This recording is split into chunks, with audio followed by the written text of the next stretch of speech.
Hello, and again, welcome to Bit Depth. I'm Santiago Ramones, and I'm sitting here with Jordan Brannan. Jordan and I know each other since like 6th grade in middle school.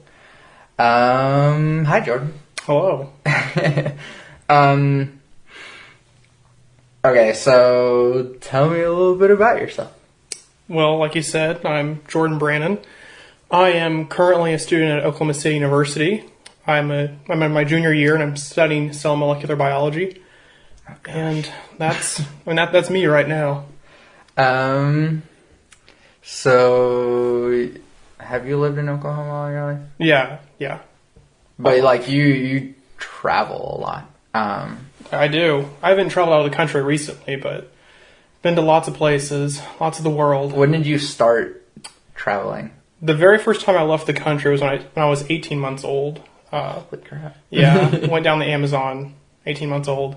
Swam in the Amazon, 18 months old. Did you get one of those little like dick parasites? Oh no. I was very careful about that. You were, or your parents were, because at 18 months you can't really. I guess that's very. I like to think I was very careful.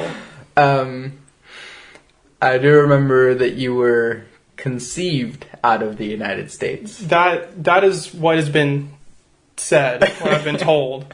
Yeah. My parents went down to Guatemala, I think it was for just a vacation, and conceived in Antigua, Guatemala. Of all the places to be conceived, it's not that bad. Okay, well, so I mean, was it like a decent hotel or whatever? I have no idea what hotel was that, but I mean... Okay, so... I guess we know each other from middle school. Yeah. But that was like the homeroom class in middle school. But I guess we actually really got together through band and marching band, at least in middle school. Oh yeah. What do you play? I play the bassoon and the saxophone. And you've been doing that for a while. So what was it that you did for the first few semesters of college? The first few semesters I decided to go the pre-medicine and music route, where I basically get my BA in music and I take all my elective classes are pre-med classes. Oh gosh. And that was a hell of a... That was awful. It was absolutely awful. Well, yeah, I mean, knowing a little bit about being a music major for 2 years, or at least a classical music major for 2 years, you have a certain amount of classes that you should take in general, and then there's the amount of classes extra that they're if you don't take these more classes, you won't actually graduate in time. Right. And then you had a second major on top of that. So and actually by the end of it, I kind of had 2.5 because I was also doing a minor in chemistry. Mm-hmm. So I had all the responsibilities of being a music major, taking all the classes. Granted, some of them were abbreviated, but I mean, it was pretty much the whole entire BA music load along with pretty much the cell molecular biology class load. Oh, God. So I was taking a minimum of 18 hours a semester. That's on top of all the rehearsals and a couple classes I didn't even get credit for. Yeah. So. Yeah. Recital attendance is the worst. Right. I hated that. I mean, I kind of liked it because I got to fall asleep during those really long piano solos that all the Asian foreign exchange students did. Just like our school. Yeah. And so you've since changed out of that, or are you still doing music? I've actually dropped it. I've dropped the whole music thing. I'm playing bassoon just in the studio, so it's just for fun now. It's a lot less stressful. And I tell all my friends that are thinking about getting out of music and going to something else, I tell them that it was honestly one of the best decisions I've ever made in my life. The stress just comes off. It's magical. Well, I mean, But I mean, for those that want to do music, Yeah. stay with it. You push through it, do it. For those that are questioning whether they want to do it or not, most likely you don't want to do it. Yeah. So go ahead and take that leap. Try something new. I mean, as far as like, it's hard to decide between doing something with like performance or education, which is like the basic ones. And there's also like theater, but as far as instrumental goes, why would, this isn't even for you, but like, why would anyone pick performance? I really don't know. It's one of the more popular music majors out there. I really honestly don't know. I mean, some people just love to play and they don't want to, they're either really bad at teaching, they just hate kids. So they decide that they're better off just playing and traveling around doing what they love. But I really don't know. Yeah, because what seems to happen is that once their performance career ends, it seems that you have to like fall back on teaching or just make sure that you made enough money while you were performing to retire off of it. And with the way today is, that's next to impossible. So, yeah. And so, what, you were just like a general music major? I was BA Music Performance with bassoon. So I would have had to do recitals, all that stuff. Yeah. Okay, so now you're doing, oh gosh, cell molecular biology. Okay. Right. It's like a weird combination of words that a stupid person like me would be like, I don't know what that means. So what does that mean? I was going to say, well, that's fine because most of us don't even really know what it means. So the way it's kind of set up is you take cell biology and take molecular biology. The major just combines the two together, cell molecular biology. Cell biology is just looking at how the cell works, looking at how the mitochondria works, how energy is made, how cells divide. The powerhouse of the cell. Right, the powerhouse of the cell. I actually have it in some of my flashcards right now. There you go. That never leaves and never changes. It's always the powerhouse of the cell. So that's the cell biology aspect of it. The molecular biology aspect of it is it's kind of looking at how everything works, like looking at how you go from the nucleotide coding in DNA and how that then gets transcribed to RNA, and then from RNA to proteins, and from proteins to larger molecules, and you just build up and up and up and up. It's looking at how all of that works together and combines, and how you have life, really. So you're studying basically the stepping stone between what was just like, I guess, just rocks and chemicals, and the bridge between that and like biology and what became life. Pretty much. Which I think is super awesome because, like, looking back at the line of evolution of the universe or whatever, and seeing like, all right, so here's just a whole bunch of elements and stuff. And then eventually they just like clump together, and then eventually more of them clump together, and then ooze? Ooze, slime. Yeah, I mean, I only think of everything as the very beginning of everything is just kind of like a life soup. Yeah. I mean, that's really what it was. You had a broth, and you had a couple of ingredients, and then from there everything just got more complicated, more complex, mixed, and then poof, voila, magic. Yeah, you have life. Okay. And so, what brought you to that specifically? To that major? Yeah. Well, to be interested just in that in general. Well, I live in a family where biology and science is it's pretty centric. It's it's, all the men in my family except for one are doctors, and the other one is a computer scientist. So science I don't fall far from the tree. And so, based on all the medicine and everything that goes on in my family, that really inspired me to get into biology because I think it's incredibly interesting. So that's what really got me there. And then on top of going overseas and seeing people help treat people with medical teams, that was a really galvanizing thing that pushed me into what I'm doing now. Yeah. And so, what is your end game here? What is your goal as a career or whatever? Do you want to be a doctor? Do you want to be a research scientist or what? Right now, I'm definitely going to go the doctor route, but whether I want to be a doctor or a doctor, MD, PhD, I'm not really sure of right now. The more I'm doing labs and science and undergrad right now, the more I'm liking research. So I definitely want to go to med school, and I definitely want to get the MD, and I guess through med school I'll decide whether I want to go into research or if I want to stick with the MD and go with the clinical side. But I think as of right now, I'm probably going more towards the clinical side. I find radiology pretty interesting, and just the whole clinical aspect in general. Yeah. Radiology, like, again, I'm stupid and don't know about medical things, but like cancer treatments, I'm guessing. That's an aspect. Okay. It's actually, I think it's a part of oncology. Okay. But what I've been thinking of is, as a radiology, it's like looking at CT scans, MRI scans, PET scans. Okay.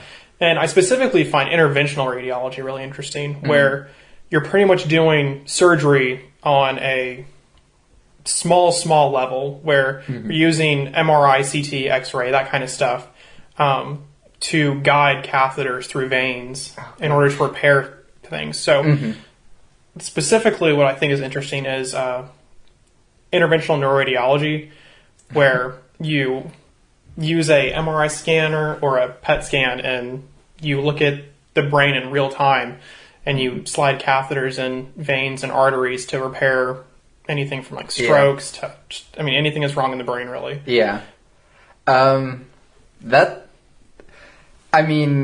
It sounds like magical, really. Like it does. Whenever you can say that, like, we just look at someone's brain in real time. We slide a thingy in there and poke the thing out or suck it out or whatever. Yeah. Yeah, and what do you think the technology is going to go from there? Are we still going to continue using like catheters and sliding them in by hand, or are we just gonna like straight up nanobots are just gonna run in there or whatever? Yeah, I really don't know. The nanobot thing it's incredibly exciting to me, but that has a while to go. Yeah. Lots of R&D still left. I think my perfect medicine world would be where doctors really aren't needed. You have the whole Elysium type scanner thing where you go in there, scans, healthy, and you get out. But yeah, it's kind of funny though that like, and almost everything too, that like there's like this ideal place where you want stuff to lead because you're interested in it, but if it leads there, it also means that you're out of a job. Right. And I think it's kind of one of the sacrifices that doctors have to make. Yeah. It's knowing that you can step away, that you can let your innovation take care of things. That once the human aspect is gone, you can just let it be gone. Okay, and so I'm trying to think. What about your view on people and like who are you trying to help, I guess? I mean, as a doctor, I want to say I want to help everybody. And that is my goal, is to help everybody. Anybody that walks through my doors, I want to help. But I really like helping people overseas. Here in the United States, most people have fairly easy access to health care. I mean, granted, you might lose all your money for that health care, but you will live. But you will live. Overseas, most people don't have that kind of, they don't have access to that. Yeah. They can't. So I really like going overseas and helping those that can't help themselves. Yeah. And what that also means is that you don't have all the same resources that you would in the United States. Exactly. And so while you might get like, oh, cool, we have this like $1 million or so MRI scanner or whatever, it's like we have... You have a potato. Yeah. Yeah, and I think that's it's a challenge, and it's also interesting because whenever you're overseas, you make do with what you have. And I think that leads to innovation. It leads to imagination. You get to do some guerrilla doctoring. Right. And I think it's just completely fascinating that you're able to do many of the same things you can do at home with tens of millions of dollars, like machines that are just ridiculously expensive. You can do overseas with your hands, scalpel, and a really good doctor. Yeah. How would you be preparing for that in school? Well, just not. I mean, I like to think that med school would teach me how to do something like that. But I know that with some med schools, you have elective hours you can take, and some of those it's kind of like rural medicine, where you're kind of shoved in the same situation where you have very little access to certain necessities, so you make do with what you have. So I can hopefully take maybe some of those electives. Yeah, but nothing really beats going out there into the world and doing it yourself. Okay, I think this is a good bridge to go into the second part of so you know that as a doctor you're going to lose some patients. Exactly. How do you, I mean, obviously you're a student and everything, and so you haven't had to deal with that yet, but how do you know how to deal with that eventually? I mean, that's something I ask myself all the time, and I don't think I really know how I'm going to deal with it until it actually happens. Because there's grief counseling and stuff in med school. They teach you what to do, like how to tell a family that their loved one has died. They teach you how to do that. But what they don't teach you is how you're going to respond to it. Yeah. And I'm not exactly sure how I'm going to respond to it, but I like to think that it sounds almost inhumane, but I mean, you win some and you lose some. And that's just what medicine is. It's not from a lack of trying that it happens. It's just the way that life is. Maybe at some point you just have to zoom out and be like, well, it's a little bit bigger than that. Exactly. And I mean, my dad has to deal with those kinds of problems all the times. I remember back when I was in middle school, when he was in the inpatient side of his clinic, there were many nights where he would have to leave home to go sign death certificates. And I mean, it's rough. It's rough for him. It's rough for the family. And these patients he's known for since they were born. And granted, many of them do pass well before they're 2 or 3 years old, but some of them end up living until they're 15 or 16 and then they pass. So, I mean, he gets to know the patients, and once you build that bridge with those patients, it's really hard to lose them. But with the kind of medicine I'm interested in, I mean, I hate to say that it'll be easier for me to let patients go, but I won't have that kind of a string attached to my patients. You wouldn't have as much time to really get attached to them either. Right. Okay, so, alright, well, hold on. Okay, and so that kind of leads me to this next part, which is, so the value of a life is a lot to you, obviously, since you want to be a doctor. Right. And so how does that connect to what you believe, or what your beliefs are? My beliefs right now are pretty convoluted and confused. There's a lot I'm trying to figure out. With my whole undergraduate career, I've really started to question things. Up until I started college, I've been told things, told to do this, told to do that, told to believe this. Now that I'm in college, I'm kind of on my own. I now have the freedom to start thinking for myself. And since then, I mean, I've always been raised a Christian. I live in a Christian household. But since then, I've really kind of begun to question Christianity, look at it from different points of view, and compare things with science, with things I know that are fact, and see how it holds up. So with that, things are a little bit confused. But I don't think it affects my ability to say that a life matters. A life matters no matter what religion you believe in. Life is something that's sacred and should be held above everything else. Yeah. And I mean, I think that's one of my core beliefs, is just that life matters Let's not take it for granted. Yeah. You don't need to believe in a God to believe in that. Yeah. And so, in a way, I feel that almost makes it more important what you're doing.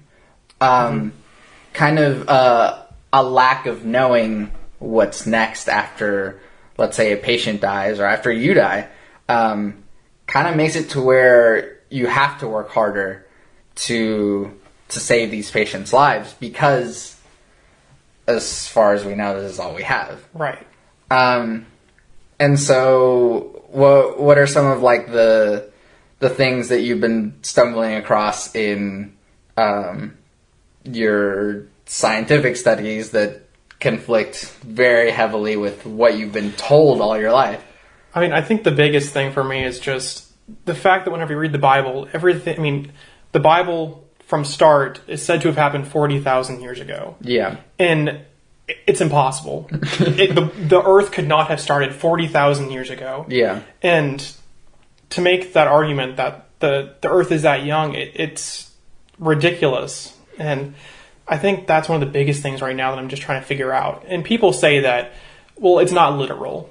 That the Earth, even though it was everything was created in 7 days. Those 7 days could have been millenniums. Yeah. But that's what I'm really struggling with is trying to justify or trying to say that the Earth is 40,000 years old or maybe a little bit older in comparison to biology, what we know. And it's not right. Well, I mean, I guess to get a little bit more background on it, like, were you raised to believe like very conservative Christian things, like the world is 40,000 years old, or like, or were you a little bit?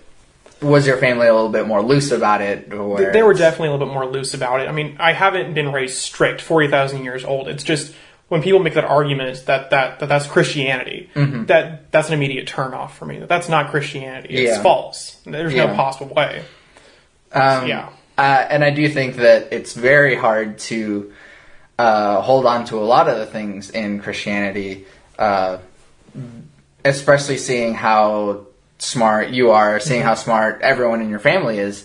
That if you do come from like a long line of doctors and scientists, that I'm kind of amazed that it's still going in a way. I kind of am too sometimes, but I mean, they've figured out ways to justify it, and more to them. I mean, I wish maybe I could do that to figure out some way to justify some of the inaccuracies in Christianity and the Bible and make sense of them to point me in the right direction towards religion. But I mean, as I'm questioning things and reading things, it's just more difficult for me now. Yeah. I just don't really know. And like another thing that I just really can't get my head around is the whole Noah and the Ark. Yeah. That to say that 2 of every animal on an ark, everything else was wiped out. Yeah. That does not coincide with anything we have in biology. There's no possible way you could have the diversity on life, or the diversity of life on Earth had that happened. There would be these awkward mutants to begin with. Yeah. I mean, you pretty much have the gene pool of Arkansas cousins coming out of that. Well, so who's to say that, I mean, we're all not mutants now? It's like, I mean, from a biological standpoint, we are all mutants. Yeah. We're becoming more mutant every day. Yeah. But I mean, maybe we don't see it because this is like the point that we're at. Like if you zoom out a lot larger, like you see that like, oh, this is obviously the stepping stone in between. Right. But yeah, to have as much complexity that there is in organisms nowadays, a couple of years ago was like a debate between Ken Ham and Bill Nye, and I had never actually heard the very conservative Christian points of view of like, well, look how Noah's Ark is true because there's like a point in evolution here where everything like the tree expanded or whatever, and I couldn't see it. Right. No, I mean, as far as that goes, you're more questioning on like a biological scientific perspective, or are you also like kind of morally questioning, or are you still kind of on board in those terms? Morally, I'm kind of on board.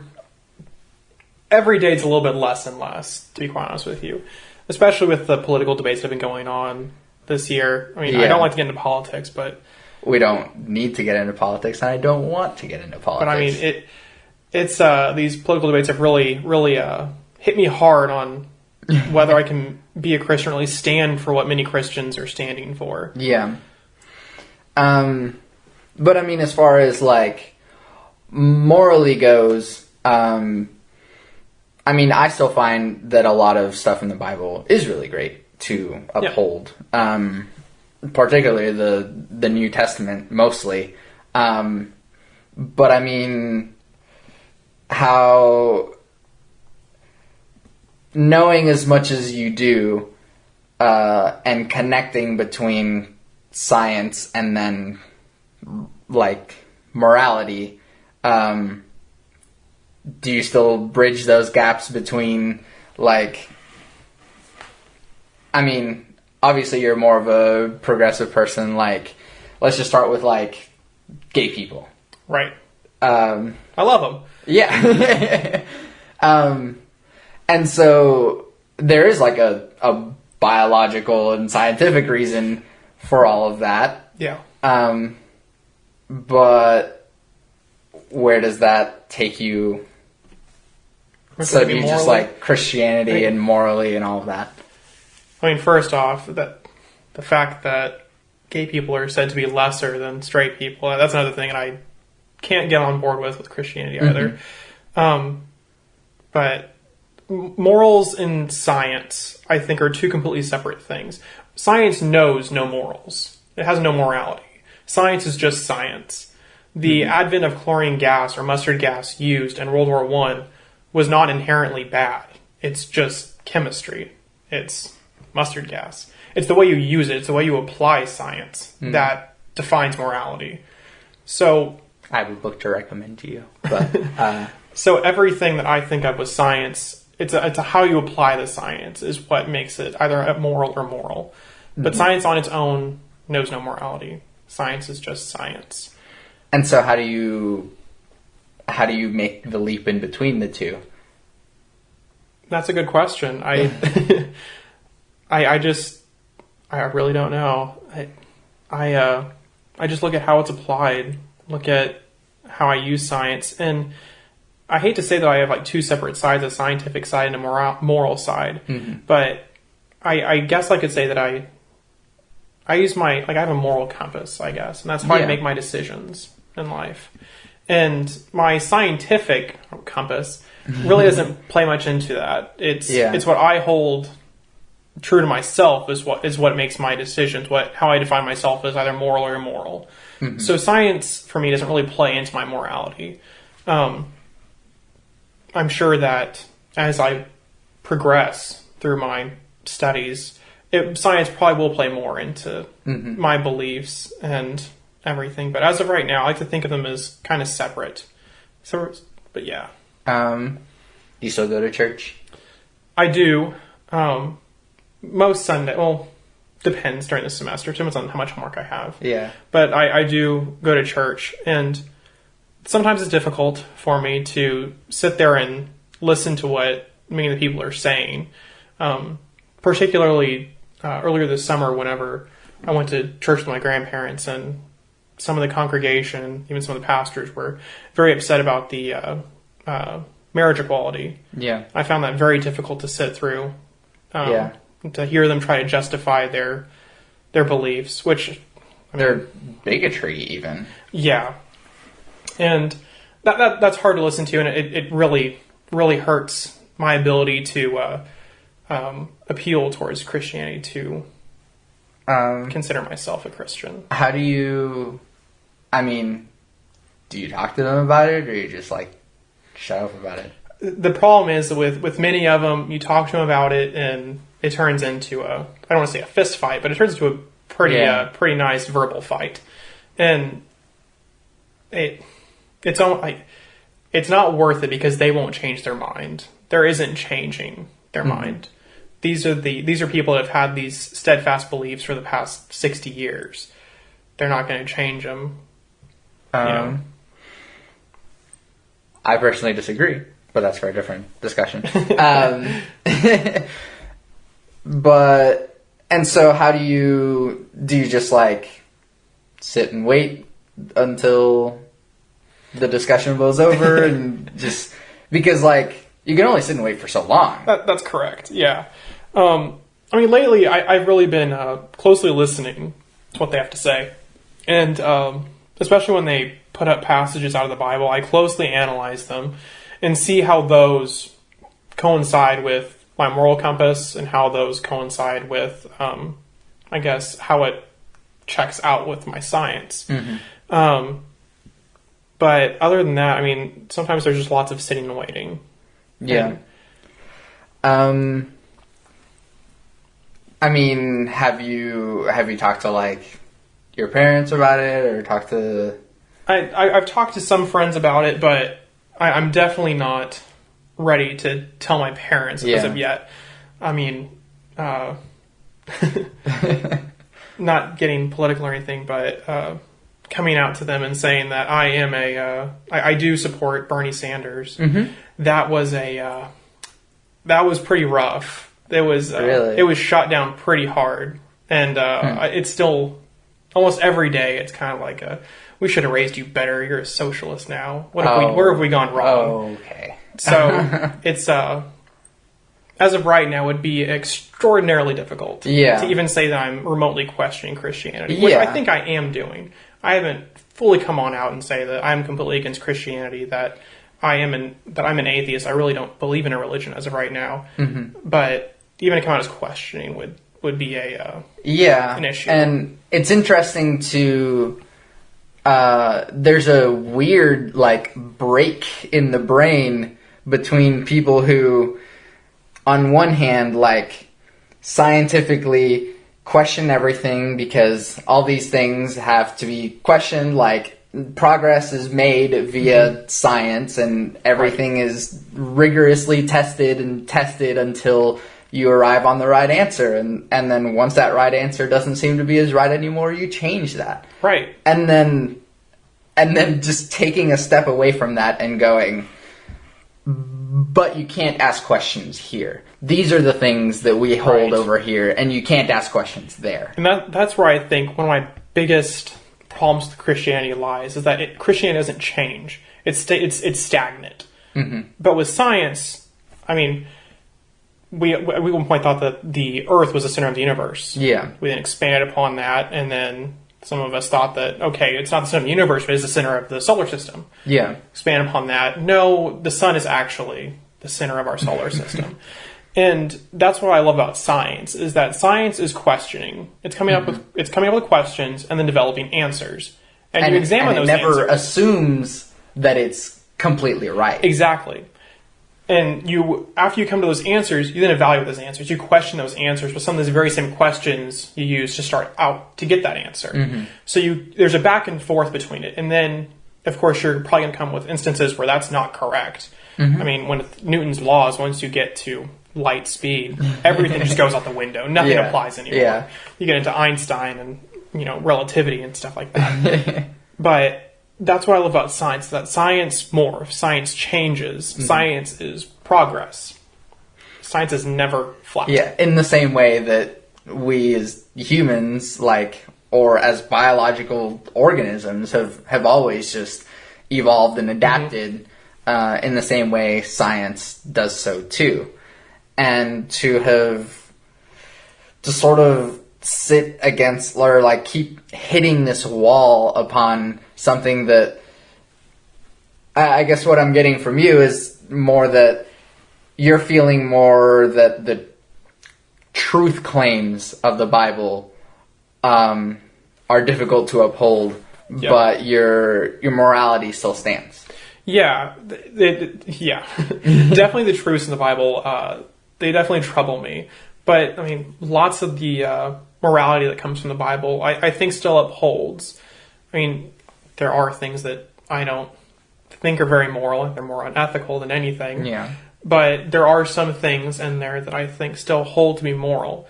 But like I kind of said, you don't need a religion to be moral. You just need to be a person to be moral. You need to look at the world, examine it to be moral. Yeah. And that's where I think some of our problems lie here in the world, is that we also need to take a step back, look at the world, develop our morals off that.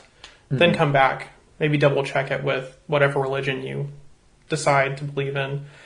Look at it through that way. Develop your own morals, then maybe either adopt some, maybe change some, do whatever you think is best for yourself. But what creates the least amount of stress upon yourself. Yeah.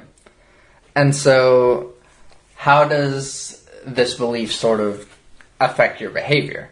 You know, it's one thing to still hold still believe the morals of the Bible, but still sort of still hold the science that just comes from the world around you. How does that affect your behavior and how you act towards others and so on? I mean, I don't like to think my behavior has changed much since starting science or starting to question religion, but I like to think that I might have changed some. I know I'm more open now than I was, say, in high school. I'm much more open to things. High school, I was borderline racist, really, to be quite honest with you, and borderline homophobic. Yeah. But now that I've seen more of the world, but I've examined more of the world, I know that I can't hold those beliefs to be true or to be moral. It's just not right. Especially when you have these human beings looking right back at you and you're like, I like this person. Exactly. And that's what I find incredibly difficult and incredibly frustrating about many people now. Yeah. It's like, you just need to examine humans. Look at humans. Be a human. Interact. And you'll be a better person. You won't have these prejudices anymore. Mm-hmm. You just need to take time out and look at people, be with people. Yeah. And so, in a way, having a Christian belief has made you at least try your best to love other people. Right. But then having more of a scientific grounding has allowed you to expand upon who are these people that I'm supposed to love. Right. It's kind of weird when you start to think about it, because I try my hardest to love everyone, but at the same time also looking at everyone like we're all one and the same too. Mm-hmm. We're all the same chemical mess. We all operate nearly the same way, and it's kind of weird that on a biological level we're all the same, yet here we are being humans, and how entirely different we are, how entirely different we think and act and behave. But at the base of everything, on our chemical formula, we're all the same. And I find it incredibly fascinating. So I find this to be a bridging point in between the moral and the scientific, because knowing that we are kind of just a whole bunch of chemicals. Right. And that's how the brain and your whole body interacts with everything. Where does that go into your behavior and how you act towards people? And ultimately, do we even have free will? That's a $1 million question right there. Whether we have free will or not. Yeah, I really don't know. And to kind of segue a little bit, I don't know if you've heard of it. It's a play called The Last Days of Judas Iscariot.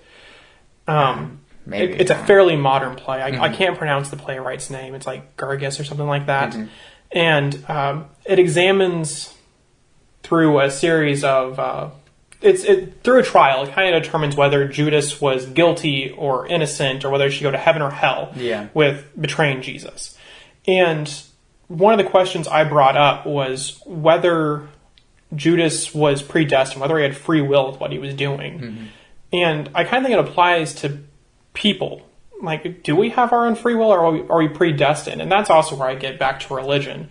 Everything is just so confusing, convoluted, and complex and mixed.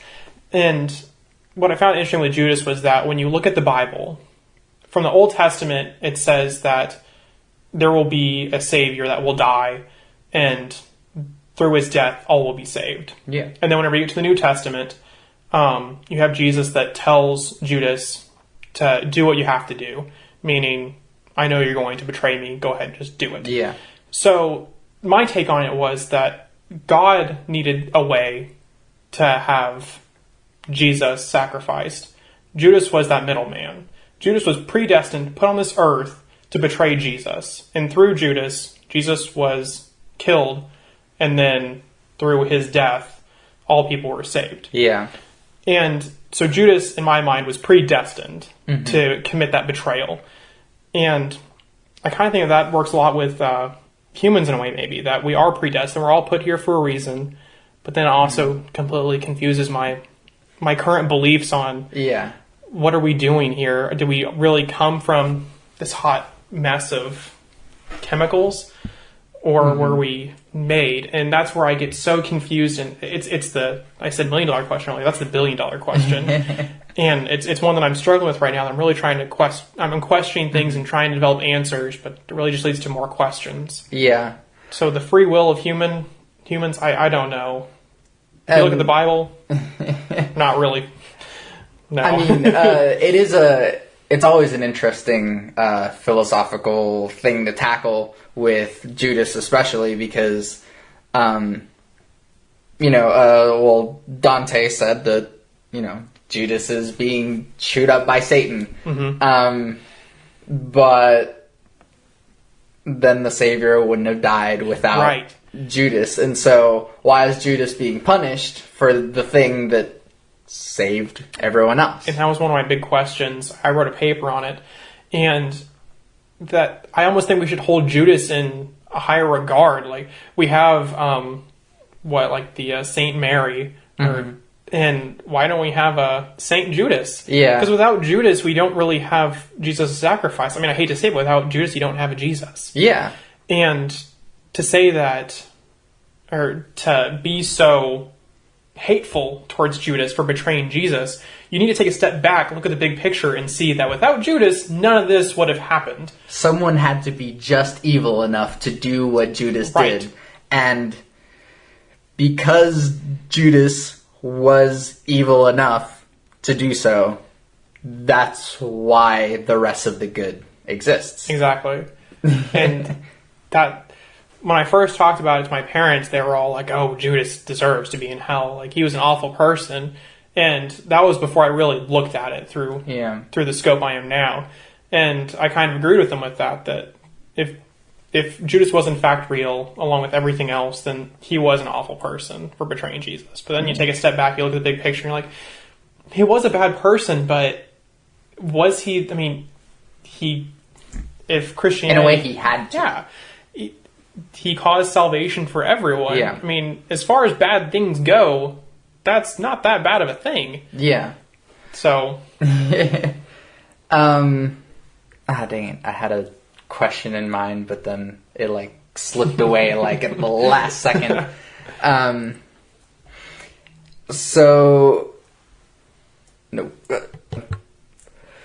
Have you heard of the Gospel of Judas? Yeah, we actually read, I guess, what is left of the Gospel of Judas before we read the play. And what did it say? Because I haven't read it personally, but I've just heard about it. I honestly could not make heads or tails of it. It's unlike anything written in the Bible. It's I hate to say it's an acid trip, but it's weird. It's really weird. You have, I most likely didn't even read it correctly, but it's almost as if there are multiple gods in Christianity. Like, it sounded like it was a polytheistic religion if you just read the Gospel of Judas. Yeah. But so much of it is actually lost that a lot of it is interpreted based off context. Okay. So whether or not what we're reading is right or wrong, we don't really know. It's just kind of a good guess. Yeah, it's a good guess. But I read it a couple times and I couldn't make heads or tails of it. Neither could really anyone in my class. It's didn't make a whole lot of sense to most of us. But at least, what was Judas's point of view?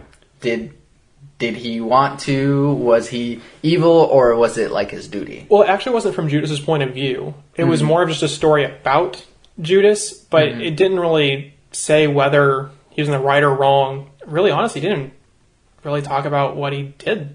Yeah. So, I don't know. Yeah, no, that's interesting, but I guess, okay, so let's say, since you have all of this other science that's convoluting your religion, where is heaven for you? Not where, obviously, but like... About 25 miles up. Is there a heaven? Yeah, I don't know. I'd like to think that there is, but at the same time, if you believe in a heaven, you must have to believe in a hell. And I don't like to believe in a hell. Well, why do you have to believe in a hell if there's a heaven? I guess you really don't, but I almost have this preconceived notion that there's a place where good people go and a place where bad people go. But that's where I fight with myself, because there are bad people in the world, but I don't like to think that they all go to hell or they all go to some place where all the bad people go, where they spend eternity suffering. To be a good person and to condone that, I think makes a good person bad. And to condone eternal suffering. Yeah. I really don't know. I like to think that there is a heaven, but whether there is or isn't, I don't know. I'm pretty sure the notion of the like straight good and straight bad is kind of more derived from whenever you're a young child, and like, you know, the rules are very clear, and it's like, this is good and this is bad. There's no in between. And then the older that you get, it's like, there is kind of an in-between, and then sometimes the in-between leads to good, and sometimes, and that gray area it gets so much bigger and bigger. Yeah, that's another thing I think is really cool about life, is that as you get older, that gray area just keeps on expanding and expanding and expanding. Before you're long, whatever you're doing, whether you think it's right or wrong, is really just gray. Yeah. And 50 Shades of Grey joke. I'm not going to make an actual joke. I'll just say that there's one there. But yeah, and I think it's really to go back to science a little bit. I think it's really interesting in science because we're now at the point in science where things can be said to be getting blasphemous in a way, especially with regards to stem cell research and cloning technologies, because we really are on set to be able to create life. And honestly, it's incredibly difficult to do it, but it's not impossible. And through technologies we have now, through technologies we're going to advance in the next, 20, 30 years, I foresee that we'll be able to create our own cells. And it's not out of reach. No, it's not at all. And I think that's a gray area that we're in right now in science. We can either use this, for more towards the lighter side of the gray, or towards the darker side of the gray. Or if there even is... Right. And like I said before, science isn't either immoral or moral. Science is science, is how you use it. And the next 10, 15 years, how we start using our science is going to determine where we go as a human race. Yeah. But yeah, science right now, I think, it's an expanding gray area. Science is getting older and it's becoming more gray. Yeah. But it's fascinating. It's great to see where science is going. I mean, who knows? I mean, we're already making tissues or printing tissues. Yeah. And it's great. It's fantastic seeing where this is going. So who knows? Before long, we could be making humans. The presumption of Christianity in heaven or hell also has to make a presumption of the soul. And so once science just goes ahead and makes a human, is it going to be soulless? Is it going to have a soul? And that's a real big challenge to just anyone who... Also the clone himself or herself might have a very hard time being treated by people who believe in the soul. Right. And I think it's weird because we as humans believe that we all have souls. But we don't believe that dogs or cats have souls. Yeah. But we all come about the same way. We all come about through sexual reproduction. The meeting of sperm and egg, and then the combining of DNA. And from there, you get life. well, life already was, but you get an organism, right? And to say that cats and dogs don't have souls, but humans do, I think is it's kind of contrary. Why are we so special to have souls while they don't? And I think that also comes into play with the whole cloning technology and creating life. If we create life, I mean, in essence, we're getting the same end product. Mm-hmm. We might not be getting there the same way, but we're getting there. Mm-hmm. So I guess I don't see why we have souls or why everything doesn't have a soul. Yeah. Honestly, whenever you do get into like the very like scientific nitty gritty about it, it does kind of break into these giant extremes to where it's like, yes, soul, but everything. And more of like a Japanese Shinto, like the river has a soul and the cat has a soul and everything has a soul. Or just going to like the very strict, like nothing atheist is like, no, nothing. Yeah, and I don't know where the gray is in that. So yeah, I don't know. It's that's another $1 million question. And well, it's just interesting to catch you in this point. Yeah. And because I've been there myself, and I made a podcast about it, if you listened to it already. Mm-hmm. But that was me talking to the microphone, not you. But it's still a work in progress. It's a work in progress for me too. Yeah. Do you think at some point there's going to be a right answer, or that you're going to hit some solid ground? I don't know. I don't know if we'll ever be solid ground. There might be some mushy ground. That's like I think the end goal is to get to mushy ground. Yeah. But whether I get to that point, I'm not sure. Would I go back to Christianity? I mean, I don't think I really completely left it as of now. But if I go back to Christianity, fully back to it, I mean, I would have to make changes to the way, how I believe it. There are many things in there I just can't believe. But on the opposite end, leaving Christianity would really untie me from having to believe some of these things, to having to accept some of these things as fact. And so to go back and to believe, I'm sure would give me some sense of peace. At the same time, to go the opposite of the spectrum, I'm sure I would get some peace there too. So right now I'm in the middle ground, trying to determine which one's going to give me more peace, which one's going to allow me to answer more questions, or which one's going to give me more questions. Yeah. So I don't know. I'm not sure.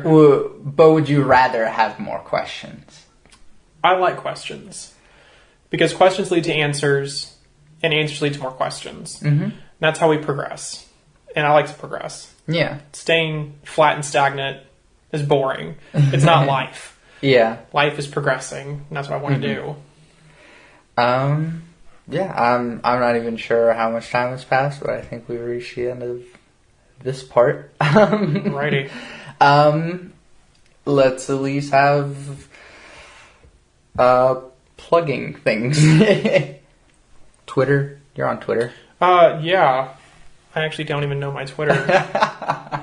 I'm pretty sure it's at J. I think it's Breezy? at JK Brannan, maybe. Let me make sure. I don't want people to start following. Yeah, it's actually at J Breezy. J Breezy. JBREEZZZYY. 3 Z's and 2 Y's. Right. Instagram or yeah, I'm on Instagram too. I have to go to that as well. That's why you just make the two the same thing. Right. I'm on Instagram, Jordan K. Brannan, Brannan. See, normally, whenever having people plug things, it's normally like, oh, because, like, support this thing that I'm doing that I need a lot of people for, but you don't actually need a lot of people for. It's more just for, like, it's kind of nice to have people to... Right. And I occasionally post things to Instagram. I occasionally tweet, but not all that excited. Yeah.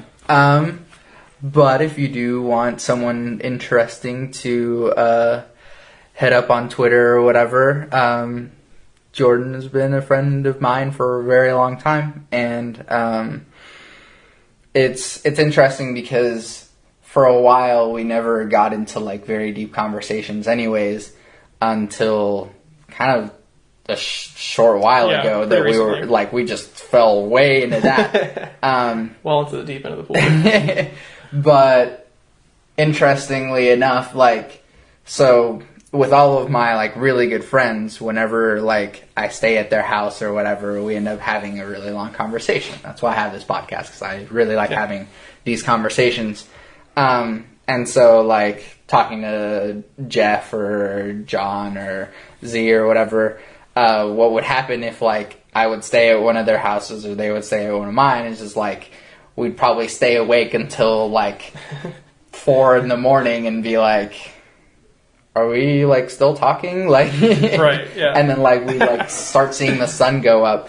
But then, interestingly enough, it never happened with you. Yeah. And I always kind of wanted it to, because I was like, this is a thing that I always have with awesome friends, and I never got to have it with Jordan. And now I think I get to have it with Jordan. Yeah.